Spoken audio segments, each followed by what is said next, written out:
మదిని బరువు పెంచుకుంటూ ఎవరికేం చెప్పాలి ఏం చేయాలి అసలు తను ఎలా ఉందో ఏం చేస్తుందో ఏమోలే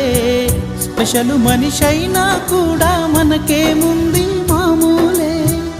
కళలు తెలుసా ఏమో బహుశా కవిత మనిషా కలల హంస మనసు కొంచెం తెలుసుకుంది కలిసిపోయే మనిషిలాగా మంచి పద్ధతంటూ ఉంది మదిని లాగుతున్నది ఎంత ఎంత వింతగున్నది వెన్నెల్లో హాయ్ హాయ్ మల్లెల్లో హాయ్ హాయ్ వరాల జల్లే కురిసే తప్పెట్లు హాయ్ హాయ్ ట్రంపెట్లు హాయ్ హాయ్ ఇవాళ్ళ మనసే మురిసే మే నెలలో ఎండ హాయ్ ఆగస్టు వాన హాయ్ జనవరిలో మంచు హాయ్ హాయ్ రామా హాయ్ గుంటె చాలు నండి వెయ్యి మాటలెందుకండి వెన్నెల్లో హాయ్ హాయ్ మల్లెల్లో హాయ్ హాయ్ వరాల జల్లె కురిసే